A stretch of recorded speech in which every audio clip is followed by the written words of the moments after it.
मेरी बहन की शादी हो गई है, उसके 2 बच्चे हैं। She is quite comfortable in her life. तो उसको मैं चंद्रशेखर जैसे चूतिए के साथ तो नहीं विवाह करवाऊंगा। मतलब अगर वैसा होता, शक्ल देखे चंद्रशेखर की, थूकने योग्य नहीं है। उसकी मूंछ देख करके मैं उसके मुंह पे थूक दूंगा। पानी वाला मुझे लगता है उनके मुंह में कैक्टस निचोड़ देना चाहिए, उसी से हो पाएगा। या फिर एक एक ऊंट सरकार दे दे। मंदिर में आप अंबेडकर के तीर्थ बन गए हैं। आप हर गांव में एक एक अंबेडकर का मंदिर बना लो और वहां अपने पुजारी रख लो ना यार। आप अपने विवाह शादी में किसी ब्राह्मण को मत बुलाओ, मरनी पे मत बुलाओ, ओम बुद्धाय नमो बुद्धाय करो, किसी कोई फर्क नहीं पड़ रहा है। मैं कह रहा तुम ब्राह्मण बन जाओ यार, अपने आप को जनेऊ पहन लो तुम। ये पूरा ये भीम आर्मी और ये जितने लोग हैं, इनके जो गुंडे हैं एक तरह से, वो केवल और केवल इस SC/ST एक्ट को वेपनाइज करना चाहते हैं। और इस तरह के न्यूमरस एग्जांपल्स हैं, दर्जनों नहीं संभवतः सैकड़ों होंगे, जहां पर कि SC/ST समाज का व्यक्ति भी कर रहा है और उसके बाद धमका भी रहा है कि तुम अगर कुछ कहोगी तो मैं जो है तुम्हारे ऊपर SC/ST का केस लगा दूंगा। ये सारा कुछ हुआ है। तो जो एक सिंपल सी लाइन लग रही है ना कि तुम अपनी बहन का विवाह चंद्रशेखर से करवा दो, ये रावण और इसके जितने समर्थक हैं, इनसे बड़ा गालीबाज, इनसे बड़ा, और गालीबाज खाली आदमी को नहीं, ये हिंदू धर्म के देवी देवताओं को कितनी गालियां देते हैं। आप सभी साथियों को क्रांतिकारी नमो बुधाय, जय भीम, जय भारत, जय संविधान। दोस्तों मैं राम अनुजरन और आप देख रहे हैं अध्यात्म पावर।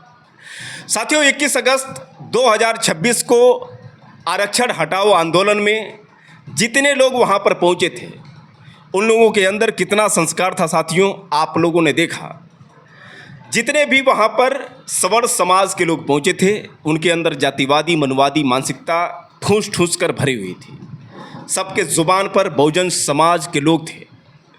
कोई नीलचट्टे जैसे शब्दों का इस्तेमाल कर रहा था, तो कोई चंद्रशेखर आज़ाद को गाली दे रहा था, तो कोई बाबा साहब डॉक्टर भीमराव अंबेडकर पर आपत्तिजनक शब्दों का इस्तेमाल कर रहा था। तो कुल मिलाकर साथियों जितने भी लोग वहाँ पर पहुँचे थे, उनकी मानसिकता क्या थी आप लोगों ने साथियों देखा।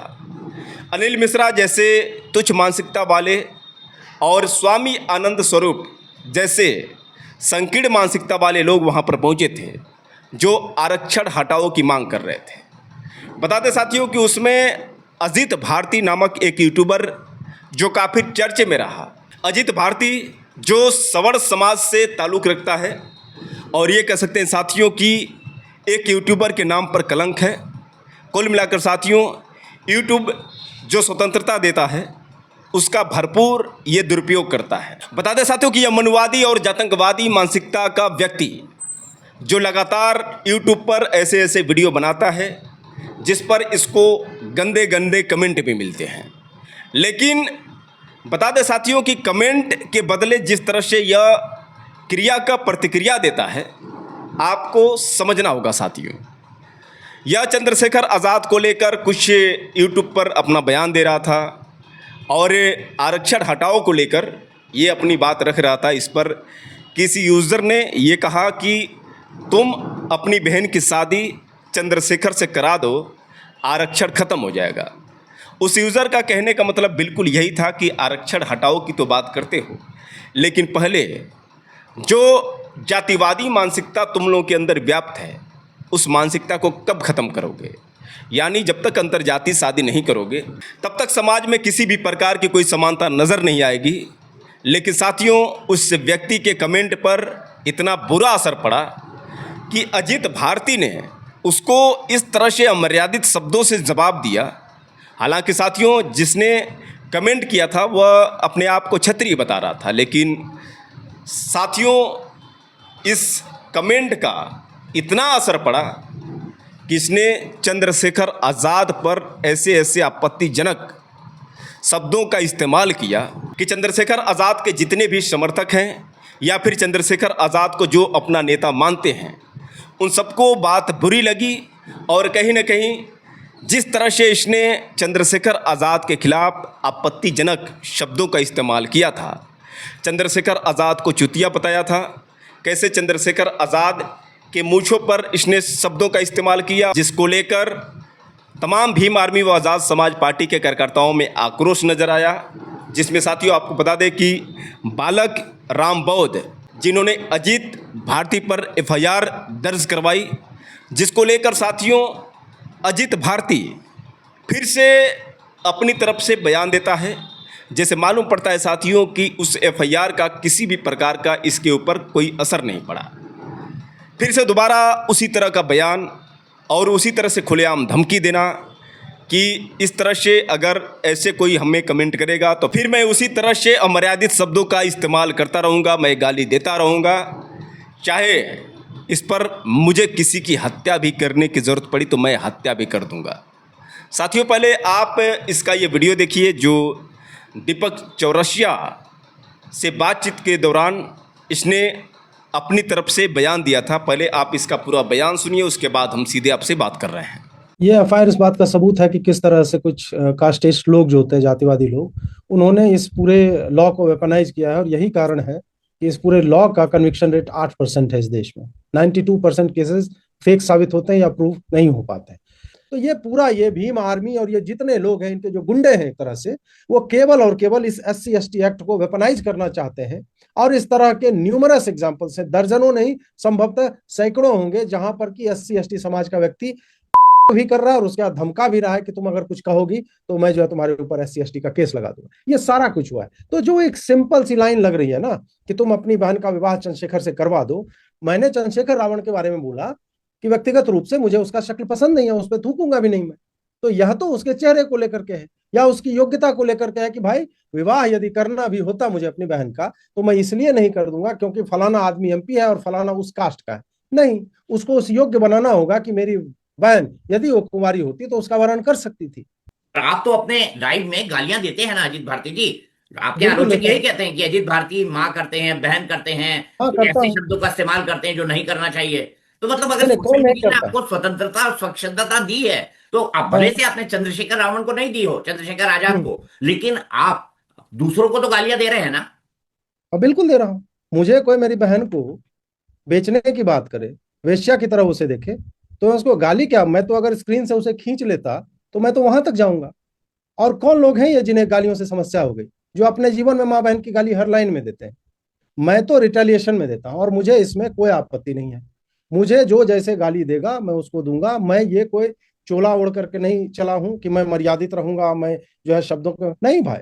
मैं निजी जीवन में इससे अधिक मर्यादित हूं, परंतु स्क्रीन पे आकर के कोई मुझे गाली देगा तो उससे दुगना इंटेंसिटी में पाएगा। सार्वजनिक जीवन में, पब्लिक ब्रॉडकास्ट में, क्योंकि आपको हम्म। लोग देख रहे हैं, देख भी नहीं रहे हैं, सुन भी रहे हैं, और हो सकता है आपकी कुछ रील्स को बच्चे भी देखें। अच्छी सीख है गालियां देना, क्या अच्छी बात है अजीत। मैं मानता हूं सामान्य बोलचाल में हर इंसान गाली देता है, बड़े से लेकर छोटा तक, लेकिन उन गालियों को पब्लिक ब्रॉडकास्ट में एक नई चीज बना देना, क्या इसको आप उचित मानते हैं? मैं आपसे अभी बात कर रहा हूं, मैंने गाली नहीं दी ना। मैं टीवी पैनल डिबेट्स में जाता हूं, आज तक मैंने एक शब्द का प्रयोग नहीं किया उस तरह का। क्यों? क्योंकि उस पर्टिकुलर मीडियम की ग्रेविटी को मैं समझता हूं। यूट्यूब एक स्वतंत्र माध्यम है, यूट्यूब पर गालियों के चैनल है जिस तरह से, और मुझे लगता है कि ये थोड़ा सा हम जो है ना अलग अलग तरीके से चीजें बदलती हैं, टेक्नोलॉजी बदलती है। रेडियो था कंट्रोल्ड था, टीवी थोड़ा सा उन्मुक्त होता है, यूट्यूब है एक इनफॉर्मल सेटअप है। और यदि कुछ कोई मुझे प्रोवोक करेगा, हर व्यक्ति अलग तरह का होता है दीपक जी। कोई व्यक्ति मतलब वो जीवन में बोलता है कि नहीं मैं पूरे जीवन में घर के बाहर खूब गाली दूंगा, कैमरे पे मैं नहीं दूंगा। मुझे लगता है वो हिपोक्रेट है। ठीक है, आपने एक चोला ओढ़ लिया कि नहीं मैं यहाँ पे ऐसे करके बैठूंगा, मैं वो नहीं ओढ़ता। मेरे लिए जो है ठीक है, ब्रॉडकास्ट हो रहा है तो अपने बच्चे को मैं 18+ करके चलाता हूँ। मेरा एक कंटेंट जो है बच्चों तक नहीं पहुंचना चाहिए। तो जिनके बच्चे देख रहे हैं ये माता पिता का दायित्व, मेरा दायित्व नहीं है। मुझे कोई प्रोवोक करेगा मैं गाली दूंगा। लेकिन चंद्रशेखर आजाद पर आप सोशल मीडिया पर और एक पत्रकार के तौर पर हमले तो करते रहते हैं ना। उनके समर्थक तो कहेंगे कि हाँ भाई उन्हीं की तरफ इंगित करके अजीत भारती ने बात कही है। चंद्रशेखर आजाद के हैंडल से अंजना ओम कश्यप को क्या क्या लिखा गया है ये तो आप जानते ही। चंद्रशेखर रावण के हैंडल से काजल हिंदुस्तानी को बोला गया है, तो दिन रात करती है, जिस्म बेचती है, दलाल है। तो एक लॉ में कहा जाता है if you seek equity you must come with clean hands. यदि तुम्हें लगता है कि भाई फलाना आदमी गाली देता है नहीं देना चाहिए, तुम्हारा पूरा इतिहास क्लीन होना चाहिए कि तुम गाली ना दो। ये रावण और इसके जितने समर्थक हैं, इनसे बड़ा गालीबाज, इनसे बड़ा, और गालीबाज खाली आदमी को नहीं, ये हिंदू धर्म के देवी देवताओं को कितनी गालियां देते हैं। स्टेज से तुम के कॉल्स देते हो और तुम आज मतलब ये भोले बने बैठ रहे हो कि मेरी भाषा खराब है। हाँ है खराब, और देखता हूं कौन मेरा क्या उखाड़ लेता है। तो दोस्तों, आपने सुना किस तरह से ये आतंकवादी मानसिकता का यूट्यूबर अजित भारती, जो FIR दर्ज होने के बाद भी अपनी गलती को स्वीकार नहीं रहा है, फिर से दोबारा उसी तरह से ऐसे बयान दे रहा है जैसे मालूम पड़ रहा है कि कहीं ना कहीं कानून इसके हाथ में है। बता दें साथियों कि अब तक देखा जाता है कि जब भी मामला कोई ओबीसी या फिर एससी एसटी समाज के लोगों का होता है तो कैसे मनुवादी सरकार में उनके ऊपर कार्रवाई की जाती है, लेकिन अगर कोई सवर्ण जाति से हो तो कैसे सरकार द्वारा संरक्षण भी मिलता है। बता दें साथियों कि जिस तरह से वहाँ पर आंदोलन हुआ और जिस तरह से ये आरक्षण विरोधी जो लगातार अनाप शनाप बोल रहे थे, इसके बावजूद इन पर किसी भी प्रकार की कोई ठोस कार्रवाई नहीं हुई। इसको लेकर दीपक केदार जो बाबा साहब डॉक्टर भीमराव अंबेडकर के सच्चे अनुयायी हैं, जिन्होंने जमकर कहीं न कहीं मनुवादी सरकार पर उन्होंने हमला बोला और यहाँ तक कि उन्होंने ये कहा कि इनको कहीं न कहीं सरकार का संरक्षण मिल रहा है। आखिर दीपक केदार ने क्या कहा, पहले आप उनकी बात सुनिए, उसके बाद हम सीधे आपसे बात कर रहे हैं। दिल्ली में आरक्षण के खिलाफ जो आंदोलन चल रहा है वो आरएसएस और बीजेपी के इशारे पे चल रहा है। उनको अगर ये लगता होगा कि आरक्षणवादियों को ये नहीं समझता, तो ये आरक्षण के खिलाफ जो आपने आंदोलन शुरू किया है वो 2027 उत्तर प्रदेश के चुनाव में इसका जवाब मिलेगा। आरक्षण के खिलाफ आप अगर जा रहे हैं तो आपकी सरकार नहीं आएगी। मैं सभी आरक्षणवादियों को ऐलान करता हूं कि आरक्षण के खिलाफ आंदोलन जो आरएसएस के माध्यम से खड़ा हुआ है, इनका जो मास्टरमाइंड आरएसएस बीजेपी है, इनको जवाब अगर देना है तो यूपी में बीजेपी को सत्ता से हटाना पड़ेगा। आरक्षणवादियों को मैं ये भी ऐलान करता हूं कि अगर आपका आरक्षण ही नहीं बचा तो आपका अस्तित्व भी नहीं बचेगा। केंद्र सरकार को मैं पूछता हूं कि अगर आप शिक्षा बचाने के आंदोलन के लिए आए स्टूडेंट के ऊपर लाठियां चलाते हो, वहां पर गोलियां चलाते हो, तो आरक्षण के खिलाफ आंदोलन करने वाले ये आतंकी लोगों को आपने क्यों मारा नहीं, क्यों पीटा नहीं, क्यों गोलियां नहीं चलाई? मतलब शिक्षा बचाना, संविधान बचाना, ये अगर हम कहेंगे तो आप लाठीचार्ज करेंगे, गोलियां मारेंगे। और आरक्षण खत्म करने का अगर आतंकवादियों के माध्यम से आंदोलन होता है तो वहां पर लाठी नहीं चलेगी। तो ये किसके आशीर्वाद से चल रहा है? ये बहुत बड़ा महंगा पड़ेगा। अभी भी हमने इस आंदोलन को और इस सब चल रहे 8-10 लोगों के माध्यम से जो मुहिम चलाई जा रही है आरक्षण के खिलाफ, उनको सीरियस नहीं लिया। लेकिन जिस दिन आरक्षणवादियों ने, बहुजनवादियों ने, अंबेडकरवादियों ने इसको सीरियस लिया, उस दिन जो होगा उसको केंद्र सरकार जिम्मेदार रहेगी। हम सरकार को ही मांग करते कि अभी भी वक्त नहीं गया, आप इनको हटाइए। और आप नहीं हटाएंगे तो इसको कैसे हटाना है ये हमारे लड़ने वाले जमात को अच्छी तरह से मालूम है।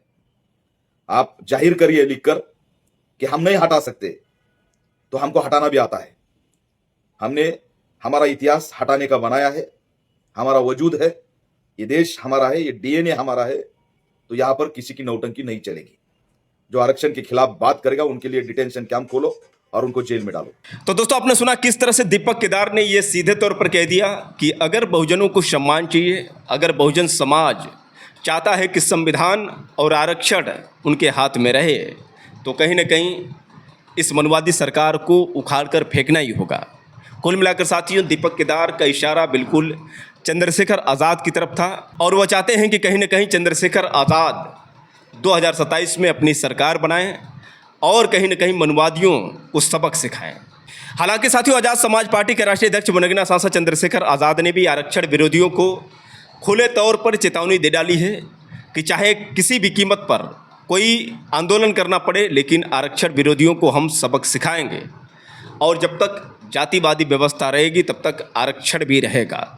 जैसा कि साथियों, आपने मेरे पिछले वीडियो में देखा कि जब चंद्रशेखर आज़ाद आगरा पहुँचे थे और जब आगरा पहुँचे तो वहाँ पर किस तरह से चंद्रशेखर आज़ाद आरक्षण विरोधियों को जमकर उन्होंने तगड़ा जवाब दिया और उन्होंने ये कह दिया कि कुत्ता पालो, भेड़ पालो, बकरी पालो, कुछ भी पालो, लेकिन गलतफहमी मत पालो।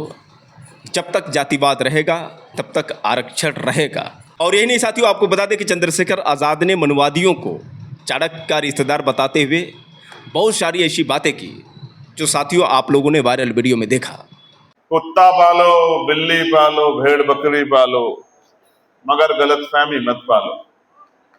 जब तक इस देश में गैर बराबरी रहेगी, छुआछूत रहेगा, आरक्षण रहेगा। पहले संवैधानिक मूल्य को स्वीकार करो, जातिवाद छोड़ो, गैर बराबरी बंद करो, भाईचारा बनाओ, समता मूलक समाज बनाओ, जातीय बंधन तोड़ो, जातिहीन समाज बनाओ। ये आरक्षण हम आपके मुंह पे फेंक के मार देंगे उसी दिन, मेरी बात को आप याद रखें। अब तो हमारे लोग पढ़ने लगे हैं, बोलने लगे हैं, लिखने लगे हैं। मैं आज गारंटी से कहता हूं, आज 2026 चल रहा है, 2051 में एक ऐसा समय आएगा कि हमारी तीसरी पीढ़ी मैदान में होगी।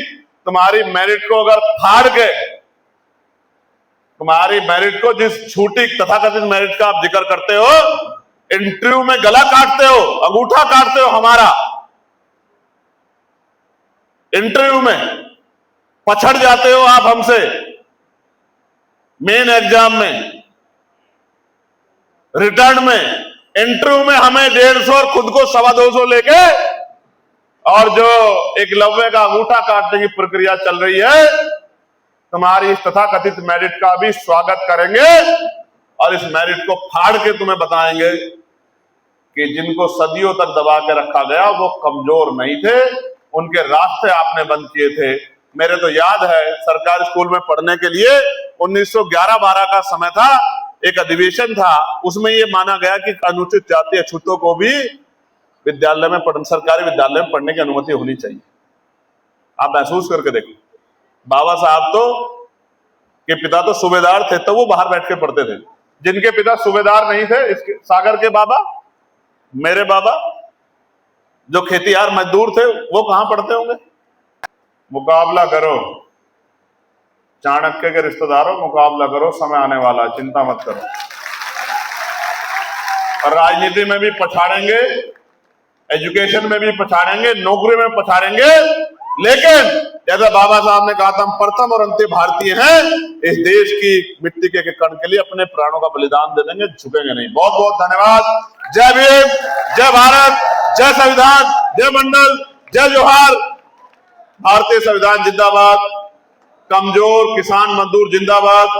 अब साथियों आपको बता दें कि चंद्रशेखर आज़ाद ने जब वायरल वीडियो देखा और उन्होंने बहुत सारे ऐसे वीडियो देखा जिसमें चंद्रशेखर आज़ाद के खिलाफ आपत्तिजनक वीडियो नज़र आए, उसके बाद चंद्रशेखर आज़ाद ने अपने फेसबुक अकाउंट पर पोस्ट करते हुए लिखा, तो साथियों आप देख सकते हैं जैसा कि चंद्रशेखर आज़ाद जिन्होंने पोस्ट करते हुए लिखा है कि सारे आरक्षण विरोधियों के निशाने पर अगर आज कोई नाम है तो वो है भाई चंद्रशेखर आज़ाद का। आरक्षण के समर्थन में जल्द ही रैला होगा, कमर कस लो साथियों। जय भीम, जय भारत, जय मंडल, जय जोहार। आगे चंद्रशेखर आज़ाद दोबारा फिर पोस्ट करते हुए लिखते हैं कि जब तक जातिवाद भेदभाव रहेगा तब तक आरक्षण था, आरक्षण है, आरक्षण रहेगा। बहुजन समाज के बहादुर पहरेदार अब सजग हैं। जय भीम, जय मंडल, जय जोहार, हमारा संविधान जिंदाबाद। तो साथियों यहाँ पर चंद्रशेखर आज़ाद ने सीधे तौर पर ये चेतावनी दे डाली है कि अब संविधान के सम्मान में और कहीं न कहीं आरक्षण के समर्थन में एक बहुत बड़ा आंदोलन होने वाला है। वही साथियों को बता दें कि चंद्रशेखर आज़ाद का नाम लेकर किस तरह से ये मनवादी और आतंकवादी मानसिकता के लोग अपनी लोकप्रियता बटोरना चाहते हैं, इसका एग्जाम्पल साथियों आपको बता दें कि यूट्यूबर अजीत भारती, जिसने न केवल चंद्रशेखर आज़ाद पर कमेंट किया बल्कि बाबा साहब डॉक्टर भीमराव अंबेडकर पर और दलित समाज का किस तरह से इसने मजाक उड़ाया, यहाँ तक कि दलितों के पानी न मिलने वाली बात पर भी किस तरह से इसने जवाब दिया। कुल मिलाकर साथियों ऐसे ऐसे पत्रकार भी वहाँ पर पहुँचते हैं जो इस तरह का घटिया प्रश्न करते हैं और ऐसे मानसिकता वाले लोग उनका इस तरह से जवाब देते हैं। विपक्ष को इतना प्रसन्न नहीं होना चाहिए। बीजेपी का डाउनफॉल आते आते भी मरा हाथी भी 1.25 लाख का होता है, तो उनकी जो स्थिति है ना वो प्रसन्न ना हो सकता है कि इस आंदोलन से कुछ नए नेता निकले और कोई पॉलिटिकल पार्टी लॉन्च हो, या जो पॉलिटिकल पार्टी है अभी तक वो केवल एनजीओ की तरह काम करते थे, अब हो सकता है घरों घरों में जाए और बोलें कि भाई हमारे राइट्स की बात कौन करेगा, जनरल कास्ट के राइट्स की, और एक्चुअल रिजर्वेशन से क्या लाभ हुआ है, क्या हानि हुई है, ये कौन बताएगा। ये हम लोग बताएंगे और एक विधायक से ही आरंभ होगा, एक सांसद से ही आरंभ होगा। एक चंद्रशेखर रावण अपने पार्टी का एक बंदा है ना, बम्बू किए हुए है कि नहीं सरकार को, तो उस तरह का एक बंदा यदि संसद या विधानसभा में पहुंच जाता है, वहीं से आरंभ होता है। भाजपा भी 2 से आरंभ हुई थी, हो सकता है 1, 2, 5, 10, 20, 50, हो सकता है 5 साल बाद ऐसी स्थिति आ जाए कि वो किंग मेकर्स हो जाए, उन्हें अलायंस पार्टनर की तरह उन्हें लेना पड़े, तब सुनेंगे, कभी तो सुनेंगे। अच्छी बात यह है कि ये अवेयरनेस जो है वो देखने को मिल रही है लोग। कौन सा विकास हो गया यार? 600 जातियां दलित थी मनुवादियों के कारण, 5000 साल हमने पानी नहीं पीने दिया, और संविधान के आने के बाद 600 और जातियां दलित हो गई। मतलब 70 साल में संविधान के हिसाब से हम चले तो 600 और जातियां दलित हो गई। मतलब उल्टा जा रहा है ना, उल्टे तरफ ये जा रहा है। 600 से वो मसला कहाँ पे सर खत्म होगा जाके? क्योंकि बार बार कहा जाता है कि 3000 साल से पानी नहीं पीने दिया गया, 5000 साल से पानी नहीं पीने दिया गया। हाँ, संविधान के जरिए ही उनको राइट्स मिले हैं, पानी मिला है। पानी वाला मुझे लगता है उनके मुंह में कैक्टस निचोड़ देना चाहिए, उसी से हो पाएगा। या फिर एक ऊंट सरकार दे दे, ऊंट भी अपने वो जो होता है वो पुट्ठे में जमा करके रखता है ना जल, तो ऊंट एक दे दो, अपना रखेगा आदमी। रेन वाटर हार्वेस्टिंग पे उन लोग को काम करना चाहिए जिनको जल की समस्या हो रही है। बहुत सारी विधियां हैं अपने खेत में। अब तो कोई ठाकुर नहीं रोक रहा है ना, अपने खेत में कुआं खोद लो भाई, मोटर लगा लो, बहुत तरीके आ गए। पहले नहीं रहा कि कौवा भी इतना स्मार्ट है कि साला पत्थर डाल डाल के पानी जमा कर ले रहा है, लेकिन कुछ लोग हैं जो बारिश में पपीहे की तरह देख रहे हैं कि एक बूंद गिरेगा कहीं से। ये सब मंदिर में भी नहीं जाने दिया जाता है। अभी भी कहा जाता है कि भाई मंदिर में पुजारी है वो दलित समाज से नहीं है। कई सारे लोग हैं वो इस वक्त दुखी है काफी ज्यादा। मंदिर में आप अंबेडकर के तीर्थ बन गए हैं। आप हर गांव में एक अंबेडकर का मंदिर बना लो और वहां अपने पुजारी रख लो ना यार। आप अपने विवाह शादी में किसी ब्राह्मण को मत बुलाओ, मरनी पे मत बुलाओ, ओम बुद्धाय नमो बुद्धाय करो, किसी कोई फर्क नहीं पड़ रहा है। मैं कह रहा तुम ब्राह्मण बन जाओ यार, अपने आप को जनेऊ पहन लो तुम, कोई मना नहीं कर रहा है आपको जनेऊ पहनने से। आप जनेऊ पहन लो, नमो बुद्धाय करो, नीले रंग के मंदिर बनवा लो। ऐसे लोग हैं जो आपकी बातों से भी नाराज हो जाते हैं, चाहे वो कहा जाए भीम आर्मी के लोग हो या फिर कुछ इस तरीके से राइट विंग के लोग भी जो आपकी बातों से बड़ा खफा हो जाते हैं। उन लोगों के लिए आप क्या जवाब देना चाहेंगे? मैं जो है मूलतः एक पत्रकार हूँ, मैं कोई रैंडम कंटेंट क्रिएटर नहीं हूँ कि आज ये विषय हुआ तो इस पे बोलते हैं वो विषय। मैं पत्रकार हूँ, मेरा काम ऑब्जर्व करने का और मैग्नीफाई करने का है। मैं वो बोलूँगा। जिनको चुभ रहा है भाजपा वालों को लगता है मैं उसके विरोध में, मैं कर रहा हूँ मेरे मुंह पे 20 करोड़ रुपया मार दो जोर से आकर के, मैं कहीं चला जाऊंगा यार। सपा वालों को लगता है कुछ तो तुम भी 20 करोड़ दे दो यार, कांग्रेस वालों को सब 20-20 करोड़ दे दो, मैं यार प्राइवेट आइलैंड खरीद के पत्नी बच्चे के साथ में कहीं सेटल हो जाऊंगा, है ना। पानी वहाँ पानी रहेगा, मैं बहुत लोगों को नौकरी भी दे दूंगा वहाँ पे, और जिनसे पानी का खुदवाऊंगा उनको पानी पीने दूंगा। अच्छा सर, आखिरी सवाल आपसे करना चाहूंगे, आखिर ऐसा कौन नेता है और कौन सी पार्टी है जो सच में दलितों की हितैषी और दलितों की जो कहा जाए बारे में सोचती है, दलितों को लेकर साथ? वो तो अजीत भारती पार्टी ही है। तो साथियों, आप इस बात से अंदाज़ा लगा सकते हैं कि इनके अंदर किस तरह से जातिवादी मानसिकता कूट कूट कर भरी हुई है, और बिना बाबा साहब डॉक्टर भीमराव अंबेडकर और चंद्रशेखर आज़ाद के नाम लिए बिना इनका गुजारा होने वाला नहीं है। तो साथियों, इस पर आप लोगों की क्या राय है, आप लोग कमेंट करके बताएं, और हो सके तो साथियों इस वीडियो को ज़्यादा से ज़्यादा शेयर करें। फिर मिलेंगे अगले वीडियो के साथ, तब तक के लिए क्रांतिकारी नमो बुद्धाय, जय भीम।